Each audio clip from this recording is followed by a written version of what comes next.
refuse to lose. I'm built to win. Applied myself. I filled it in.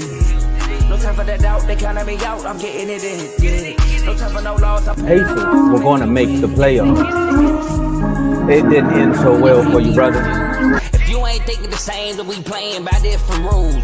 You can't see the vision, we living at different views. Until we complete the mission, keep getting up, never snooze. I walked a mile in my shoes, had the mind of a fool. You fell asleep at the trade deadline when we had a trade to get Kyle Lowry out of here. They told me I couldn't do it. They told me I couldn't make it. They sold it, could never break it. That's sadly mistaken. I need a piece of the pie. I want it so bad I can taste it. They told me, keep on running. Toes they gonna take it. This is what we got to tell. I've been sad doing this. I filled it in. No time for the doubt. They counted me out. I'm getting it in. Yeah. No time for no loss. I pay for the cost. I'm winning to win. Yeah. Refuse to lose. I'm built to win. Applied myself. I filled it in. No time for the doubt. They counted me out. I'm getting it in. Yeah. No time for no loss. I'm paying the cost. I'm in it to win. Yeah. Refuse.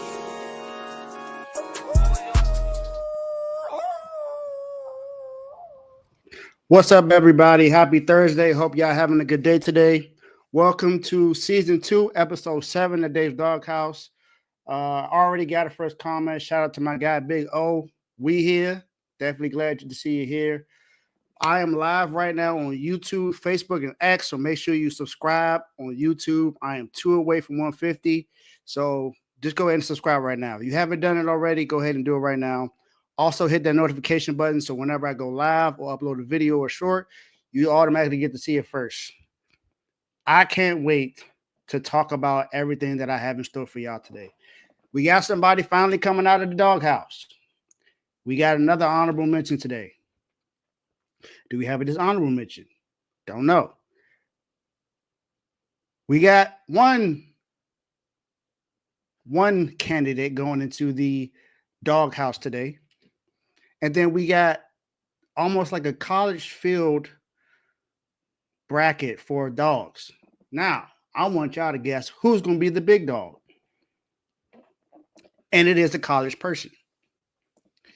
But you got to tell me who you think might possibly be the big dog.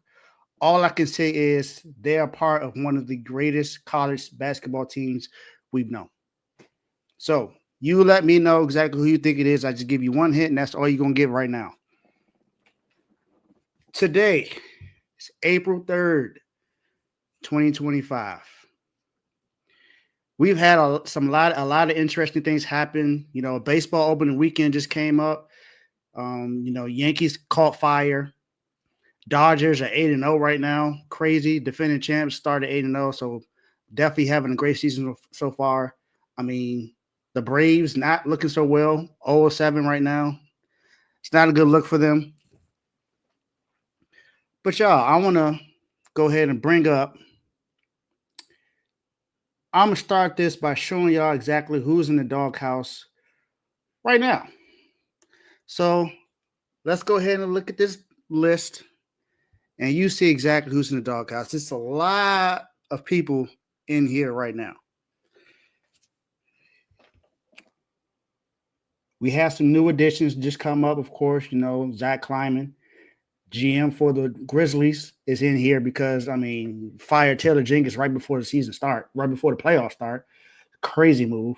Pelicans just can't do nothing right. So, you know, they're in here. Oh, I didn't even know they were in twice. Whew. Red Sox are in here. I mean, it's my team, but you know, we haven't really started the game. We just won a series against the Orioles, so it's possible that we'll be coming out soon. You know, I like the offseason that we had, but got to get some wins on the board. But this particular team that's coming out of the doghouse today is probably one of the most confusing teams in the NBA. They have 3 championships in their team history. Head coach, you know, was a part of 2 of those championships. The GM, well, the president of basketball operations, actually bought the first one there. And now this team is one of only 2 teams having a win streak of 6+. Just won last night in a blowout win in Boston. Miami Heat out of the doghouse. Now, some people may say, why you ain't making dogs? Because it's not enough yet.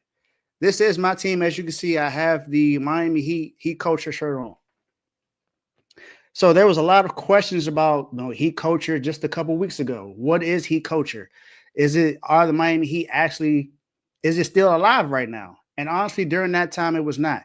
The Miami Heat were just not too long ago on a 10-game losing streak, which is one of the reasons why they were in the doghouse. They would just continue to lose, and they still have the most double-digit blowout losses. Not blowout loss, but most double-digit leads to end up in a loss in the NBA this season with 19. The only team that's close is the Charlotte Hornets. So that's not looking really too good. Yep, see you soon. We on the win streak, so watch out. Watch out, my boy. You know what happened the last 2 times we played y'all in the play-in. We got y'all up out of there. So just letting you know. Just letting you know. But the Miami Heat snapped the Celtics 9-game win streak last night, putting up 129 points on them in their house. Now, some people could say, you know what? Kristaps Porzingis didn't play. Drew Holiday wasn't there. Al Horford in there. I understand that. But I believe that Jason Tatum, Jaylen Brown, and Derek White, those 3 together are better than Tyler Hero, Bam Adebayo, and Khalil were together. Let's just be honest about it. I mean, they did just win the championship last year, so I get it. Celtics won the series 3-1, so, I mean, I'm not here to brag about that. I'm just letting you know that Miami Heat are now coming out of the doghouse. Over the last 6 games, they have the highest net rating in the NBA. That's more than OKC, Boston. So those are to me, the 2 best teams in the NBA is Boston and the Oklahoma City Thunder. I know Cleveland has a better record, but let's be honest, I don't think anyone really believes that Cleveland's going to be able to get them out of there. Like I said, Miami have the second longest win streak in the NBA. The Thunder currently have 10. Miami has 6, and there's no other team that has more than 5. In this win streak, they beat the Warriors when Jimmy came back to Miami, and they just beat the Boston Celtics. In that game against the Celtics, winning by double digits, they had 28 assists and only 4 turnovers the entire game. Held Jason Tatum to 16 points. He was 4-17 from the field.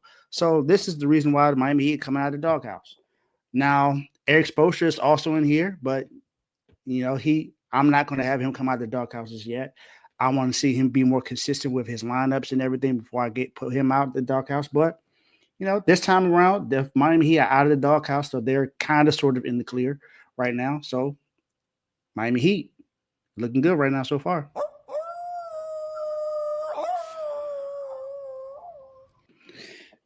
That concludes the doghouse that are coming out. Now, up next, like I said, we got one candidate going into the doghouse for this week. Now, the candidate was actually just talked about recently. Actually, within the last couple of weeks, this person was considered a dog. Then they became a dishonorable mention. Now they just full-on doghouse. They're supposed to be the franchise player for this team. But they recently just did something that was very. It wasn't smart. Let's put it that way. I'm not calling him stupid. I'm not going to call him an idiot because I don't know him personally. But the gesture just didn't make a lot of sense, especially when you look at his history. And who I'm talking about is Ja Morant. Ja Morant. Now, he's having a pretty good season statistically. He's averaging 22.7 points per game, about 7.4 assists. He's played in 46 games this year. So, yes, if you look at that statistical wise and you look at the Grizzlies, yes, he's playing very well. I'm not putting him in here because of his play. Ja Morant just the other night, in the game against the Warriors, and I'm holding Buddy Hield to this as well. But Ja Morant particularly, because you've had a history of suspension because you were caught twice flashing a gun. Now, it may just be a gesture, possibly, but when it comes to you, you should know that they're going to take this a lot more seriously when it comes to you because Ja, if you don't remember, you know you served an 8-game suspension in 2023. And 2 months after that, you were live again on Instagram and flashed another gun, which the NBA investigated and then suspended you for 25 games, which led on to the very next season. And in that very next season, which was last season, after it carried on, you only played in 9 games because you had a shoulder injury. Now, look, I've already given you some kind of criticism because of what transpired with Taylor Jenkins being let go from the team because you complained about not having enough touches on the offense, basically upset that the offense wasn't necessarily running through you almost majority of the time. I'm guessing you didn't like your player usage. At this time, you almost put yourself in position to be suspended, knowing that you have playoff games coming up. You already lost your coach. You lost your coach. Your assistant coaches are all gone. It's just you and the guys and your interim head coach right now who coached, I believe was Paris. I can't remember what team he coached in the Olympics, but he coached in the Olympics just recently. And now you do a gesture, a gun gesture at another player. I understand they did it to you first, but you should be smarter than that, y'all. You know that you just had a suspension just last season. This is not something that happened 5 years ago or 10 years ago. This just happened last season where you got suspended, where you had to serve a suspension. Well, not two seasons ago, where you had to serve a suspension of 8 games and 25 games, all within one season. You're already not eligible for any awards this season, and you won't be eligible because you missed too many games this season because of injury. But you almost cost your team any kind of movement in the playoffs with you putting yourself in position by doing that gun gesture to a player. Now, some people say, you could do it, put it in your thing, or how Melo does this, but you didn't do that.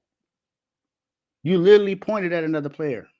And I'm going to say this again. I know Buddy Hield did it first. And I'm not saying that he was right because he was also wrong. But Ja, you should know better because you've already been suspended for something similar to what happened as far as the gesture. You were already suspended for actual guns. So you should know that you are not going to be an exception when it comes to doing something like that.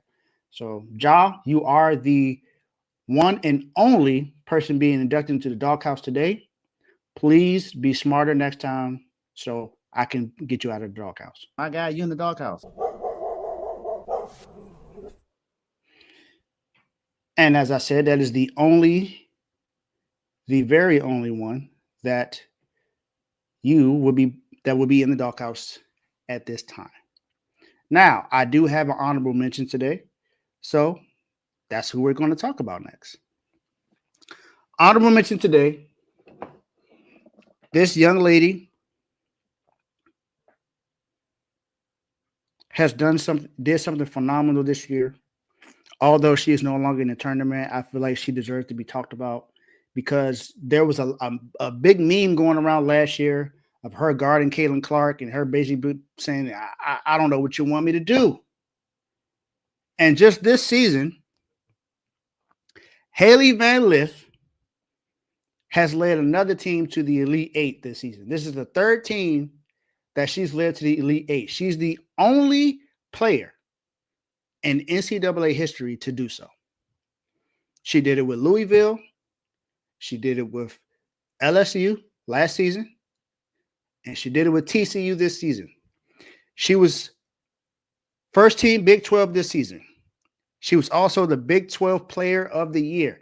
She was the most outstanding player in Big 12 this season. She was also the Big 12 Newcomer of the Year. So she was not only the best player, she was the best player to come from another conference and come over. She was just in the SEC the season prior and the ACC the season before that. Now she's in the Big 12 playing phenomenal for the TCU Horned Frogs. She also holds a single season assist record and a single season scoring record for TCU. So she's had a phenomenal season, assist wise and scoring wise for TCU. And her in the game leading up to the Elite Eight, when they had to play Notre Dame in the Sweet 16, she put up 26 points in that game, and improved her record against Notre Dame at 7-2. Now we know Notre Dame has been one of the most talked about teams this season with Olivia Miles and Hannah Hidalgo. And what's crazy is Olivia Miles is now in the transfer portal. Don't know exactly where she's going to go. I think personally she should go to USC because that season alone, I mean, Juju Watkins is not really going to be there. The main focus will be Olivia Miles, so she'll be able to shine there. And Hannah Hidalgo, it's only her and one other person that's on the roster for Notre Dame for the season. So that's crazy. But Haley Van Lith does deserve to be talked about, so I had to bring her up in my honorable mention.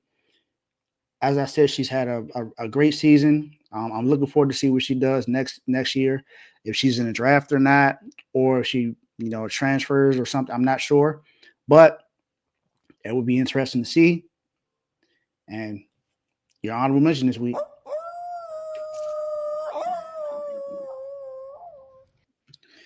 All right, y'all. Now we get into the dogs of the week. Very first candidate in the dog of the week is the one team that has the single most points scored in the NBA this season. Also, did it against a team that lost that game by 50 plus points. I just recently talked about their best player and how he's having a phenomenal season so far as far as assist and turnover ratio. But I got to talk about the team as well. Indiana Pacers, the Dogs. Indiana Pacers won 8 of the last 10 games, averaging about 124 points per game. That's pretty good. Now, when you look at that stretch, there weren't too many good teams in that stretch that they beat. However, the Timberwolves was the one team that they beat in overtime. That was impressive. They lost. The only 2 teams they lost to in that stretch were the 2 of the better teams in that stretch were the Oklahoma City Thunder, and they lost to the Lakers by a buzzer beater. LeBron James didn't have a good game in that game, and I talked about that before. Since March, Tyrese Halliburton has 133 assists and only 15 turnovers. In that game against the Hornets, he had 22 points and 10 assists with 0 turnovers. That is the 4th double-double he's had this season with 0 turnovers. He's playing great. He has the most 20-plus points, 10-plus assists, and 0 turnover games in NBA history with 14. Only Chris Paul and LeBron James are the only active players in double digits. Chris Paul has 13. LeBron has 12. He also joined Dwayne Wade in the only players in the 21st century to record 20-plus points, 10 assists, 2 steals, and 2 blocks with 0 fouls and 0 turnovers in the game. He did that against the Hornets.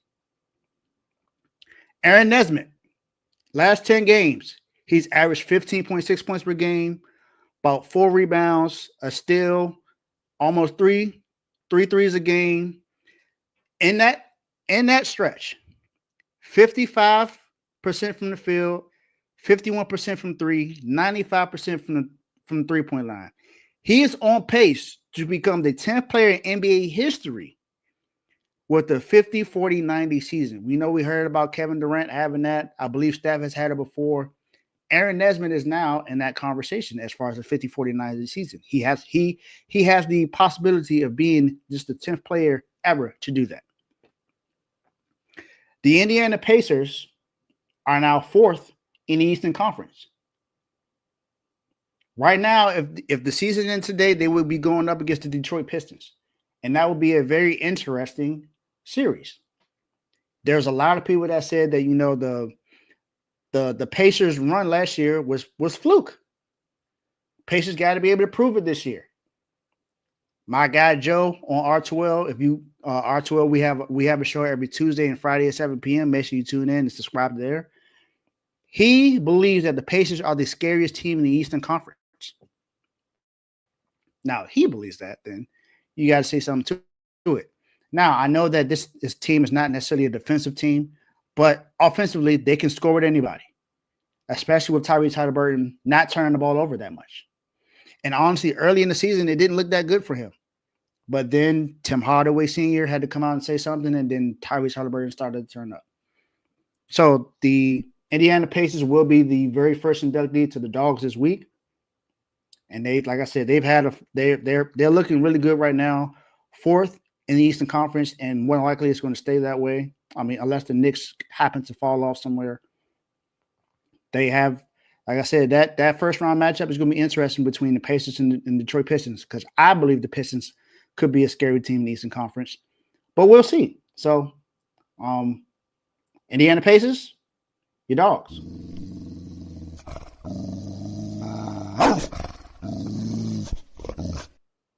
Now, this is season 2.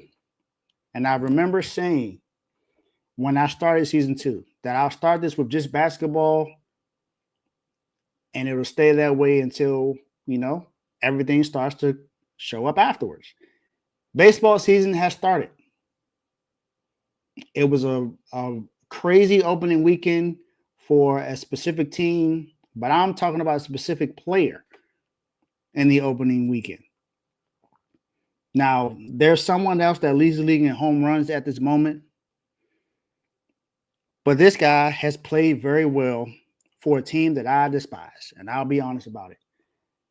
Aaron Judge, the captain for the New York Yankees.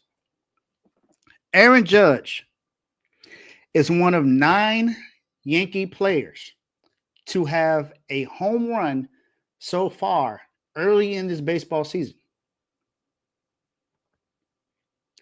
Only Eugenio Suarez has hit more home runs than him so far. Eugenio Suarez leads the league in home runs with 5 at the moment. The Yankees outscored the Brewers 36-14 through the 7th inning in the 3rd game of that opening series, which is crazy. 36-14. There's a lot of controversy with the torpedo bats, but now a lot of teams are starting to order them.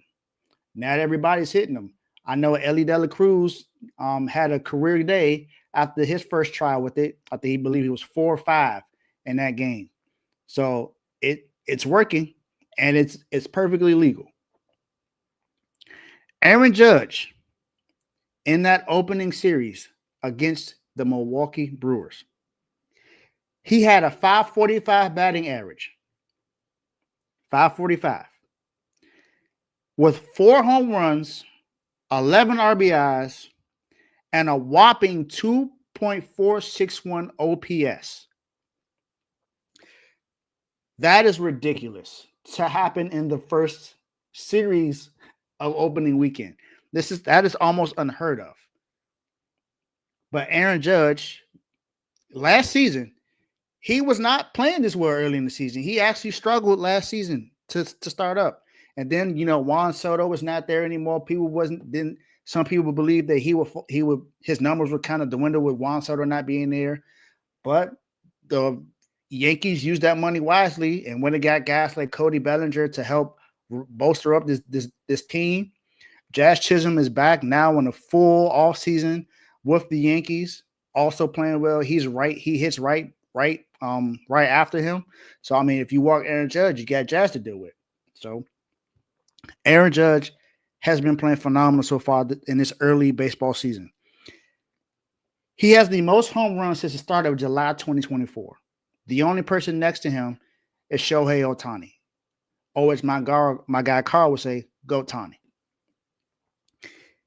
And with what he's done in that first series against the Milwaukee Brewers, the bets for him to break the home run record have gone up. Now it's plus 1,300 to break the record, which is 73.5. For him to be over is plus 1,300. Now to hit 62.5, which is basically 63 home runs, is plus 300 for him. If he continues this, there was a very good chance I could see him hitting 65 home runs. He has been playing out of his mind so far early in this baseball season. And as much as I don't like the Yankees, I'm a fair guy when it comes to my show. So I have to talk about someone who's having a great year so far. I mean, I can't even say year, but a great 2 weeks so far with Aaron Judge. And I mean, he's one of the best players. Some people say he's the best player in major leagues in the majors. Who knows, man? But he played phenomenal. He played very phenomenal so far, and he's a dog.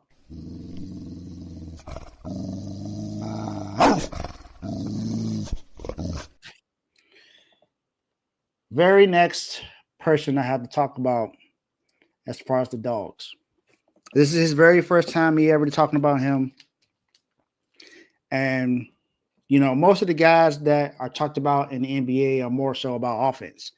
That's how most of the top players are judged. They're based on what they can do offensively. There's been a debate about James Harden over Dwayne Wade. Who would you pick? I mean, I'm wearing a shirt. You know who I'm going to pick.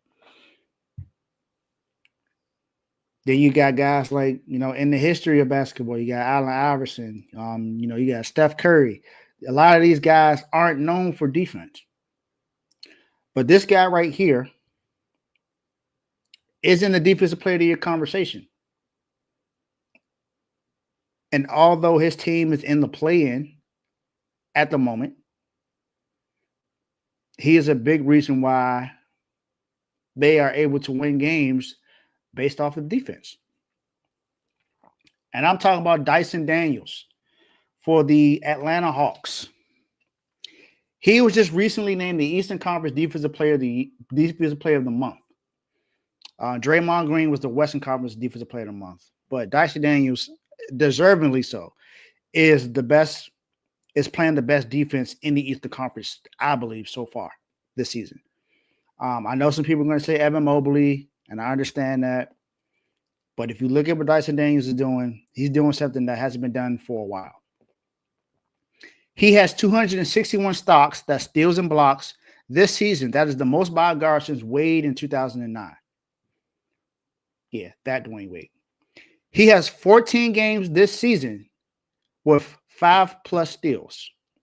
The next three players combined have 13.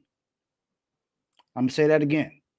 He has 14 games this season with 5+ steals. And the next three players have 13 total combined. That's something I'm saying. Right now he has the third best odds to win the Defensive Player of the Year. I wouldn't be mad if they give it to him because I believe he's playing phenomenal defense, whether it's steals or blocks. On March 30th, he put up 22 points, 9 rebounds, 6 assists, and 5 steals. He was 10 to 15 from the field. He leads the NBA in steals this season by miles, not by a mile, by miles. And he just signed a 4-year shoe deal with Adidas. So congratulations to you, Dyson Daniels, on getting your very first shoe deal. His steals average this season is the most since 1988, 1989, and it's 3.1. That is how many steals he's averaging this season. He has the most 5+ stocks this season. That is more than Wemby and more than SGA. Those are the top 3 right there.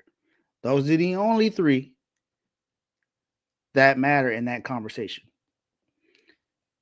He is the third player since 2001 to record 200 plus steals in a season.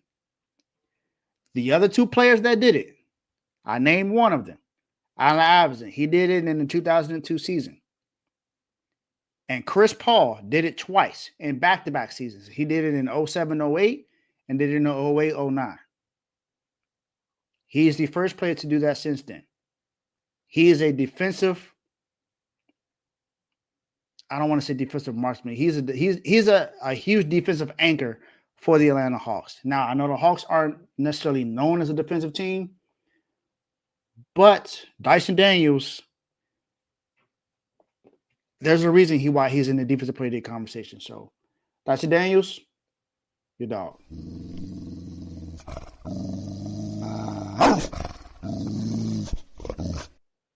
Now we head to college, where we get to talk about those that are all in the Final Four. This one particular player, I have not talked about anyone on this particular team or this team so far this season. But this guy is the best player on this team. There was a lot of conversation about the SEC and how dominant the conference was. They had about 8 teams that were in the tournament this season. And they have 2 teams right now in the Final Four.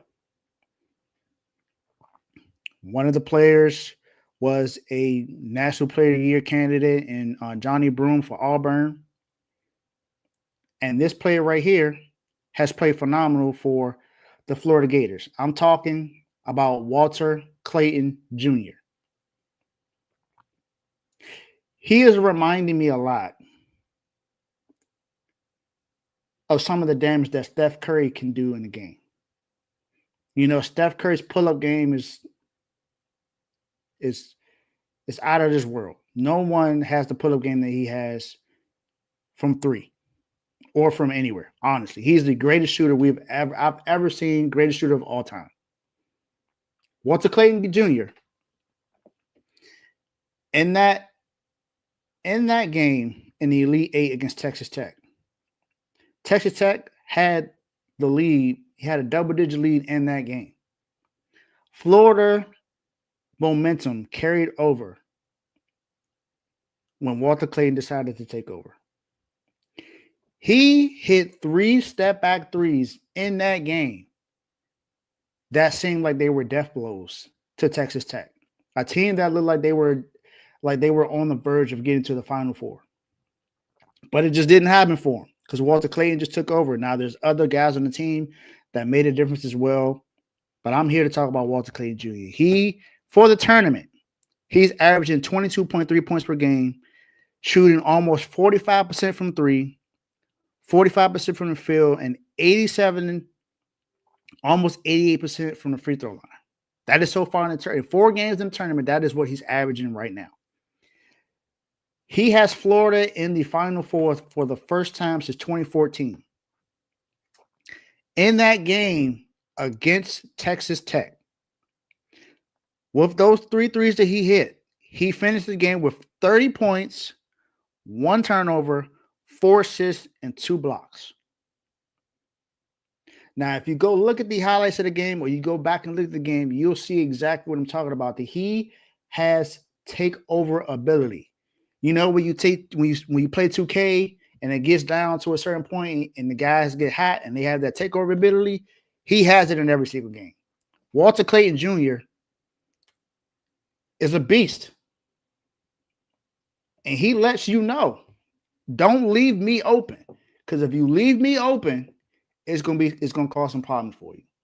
Auburn is gonna have their hands full playing against Florida in the Final Four. It's going to be a really good game to see with 2 SEC teams in the Final Four. One of them are going to advance to the championship game, of course. But Walter Clayton Jr., if you leave him open, just letting you know, you're not going to win that game. It won't happen. So you better play really good defense and not allow him to take over the game. Because if you do, just say goodbye. Walter Clayton Jr., your dog.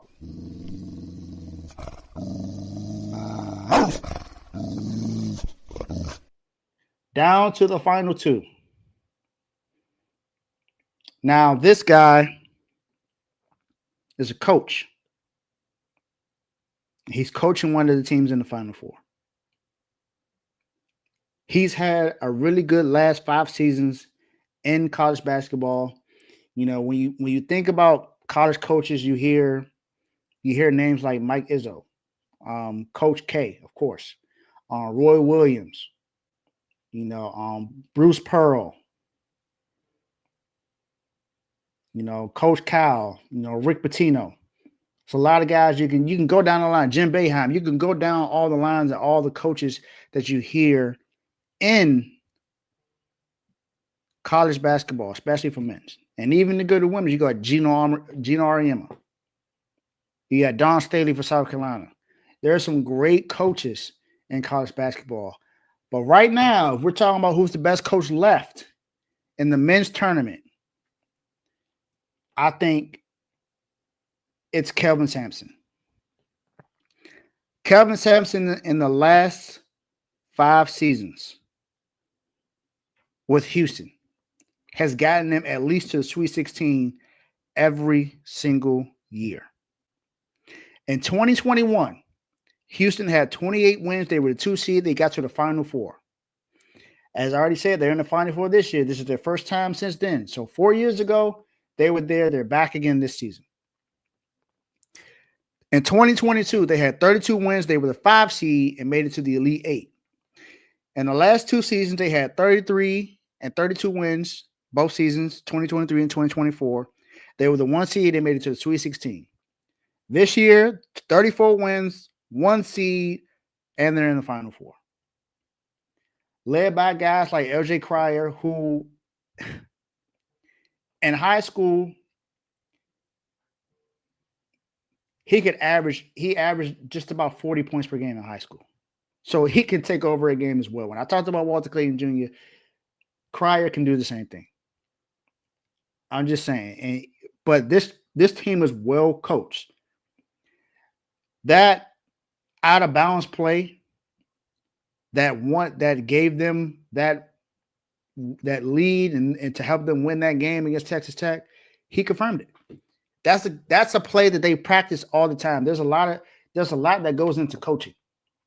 And you have to practice a lot of plays, especially when it comes down to the wire. You got to practice plays that you think will work.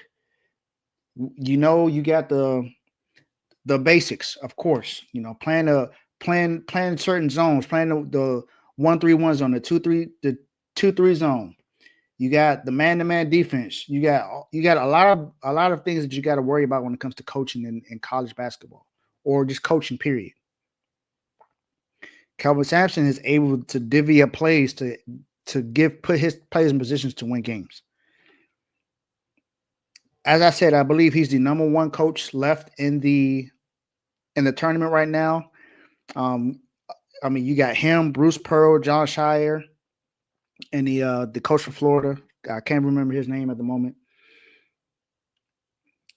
Making it to the Elite 8 gave him a $200,000 bonus. Houston now is 18-6 in the tourney since he's been the head coach. He definitely turned Houston around. Before 2021, where was Houston? Somebody let me know. Houston was not a team that a lot of people, you know, was like, oh, you know what, Houston can, you know, they got the players, they got the coach, they can get there. That wasn't the conversation before 2021. Houston wasn't really relevant at that time. Kelvin Sampson has changed his program tremendously, and he has them in the Final Four, going up against Duke this Saturday. Tune in for a great game, and let's see who comes out on top. But Kelvin Sampson, you are a dog that coaches dogs.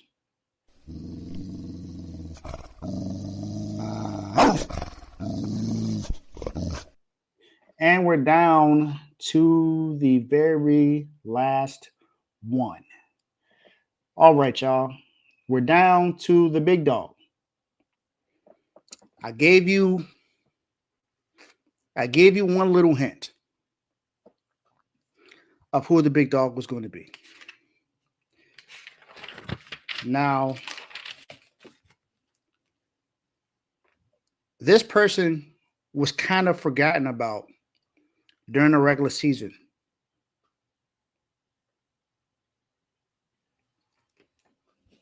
And has even been scrutinized, has even kind of sort of been scrutinized as far as where they are in their program's history. Some people are saying that this player doesn't amount to the other players that played in this school. And I'm talking about players like Maya Moore, Sue Bird, Breonna Stewart. I can go down Aaliyah Boston. No, Aaliyah Boston played for South Carolina. That's a mistake. But I can go down the line with a lot of players that play for UConn. But this young lady, I believe she's the most outstanding player in the tournament left. And I don't think anyone can argue that right now. But Paige Bueckers.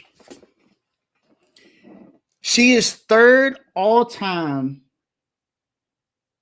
in UConn women's basketball history in scoring.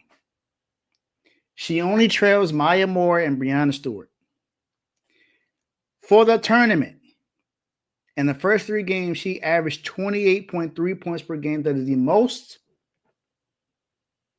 in the women's college tournament this season. She's the consensus number 1 overall pick in this upcoming WNBA draft. She is also the only player in NCAA, WNBA, and NBA history to shoot 50, 40, 90 and lead the country in assist to turnover ratio. Just imagine if Tyrese Halliburton was doing that right now in the NBA. It would be talked about a lot more, and he might be in the MVP conversation if he was doing that. The actual numbers is 54% from the field, 40% from 3, 90% from the free throw line, with a 3.8 assist to turnover ratio. Before the tournament started this season, her career high in points in a game was 32 points. She broke that twice. This season. She put up 34 points in one game and then 40 in the other game. And those are the last 3 games that I'm talking about. Last 3 games, she put up 34 points, 3 rebounds, 4 assists, 4 steals. She was 67% from the field, 60% from 3. The other game, 40 points, 6 rebounds, 3 steals, 2 blocks, 60% from the field just about, and 75% from 3. And the other game, 31 points, 6 assists, 4 steals, 2 blocks, shooting 50% from the field and 50% from 3. She hasn't shot less than 50% from 3 in the last 3 games, which means if she's shooting from 3, it's almost automatic. You don't want to leave her open.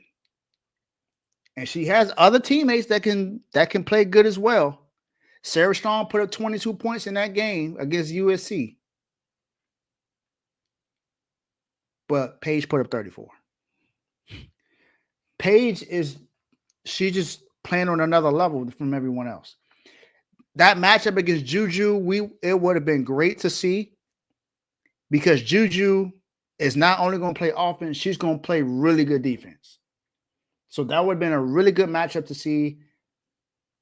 Unfortunately, that happened because Juju Washington got hurt. But shout out to Paige, who actually reached out to her to let her know, because Paige did have an injury-riddled season before in college basketball. So she's been there for her. She got her contacts, so now she continues to help her out through these situations. So shout out to Paige for doing that. But Paige is the best player left anyone in this tournament.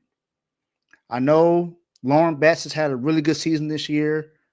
Somebody let me know. If you think you have someone that's playing better than her right now, I like to hear it. But Paige is the big dog of the week. And she's played the best within the last week, especially leading her team to another Final Four. They've been to 17 Final Fours within 16 Final Fours within the last 17 seasons or something like that. It's a crazy number.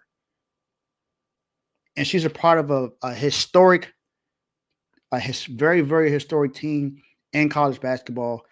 Shout out to Paige. She's a dog. Got to give her props. Paige, you the big dog of the week. Welcome.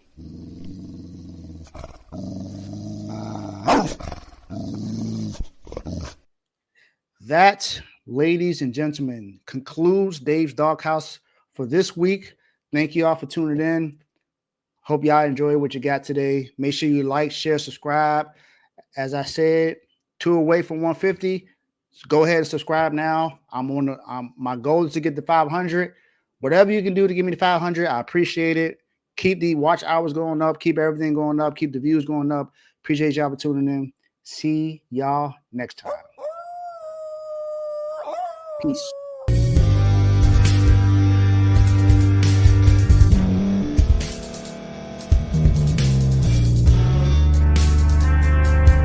Thank you for staying to the end. If you're watching this on YouTube, please like this video, subscribe, and also hit that notification button so you can be notified next time we put out a video. If you're listening on any podcast platform, subscribe and hit that notification button, y'all, so you can be notified we put out another podcast audio. And last but not least, hit that share button. No matter what you're listening to or watching it, hit that share button and send it to somebody that you know that would love to watch this episode you just listened to. So once again, thank you for staying to the end, and we'll see y'all in the next episode.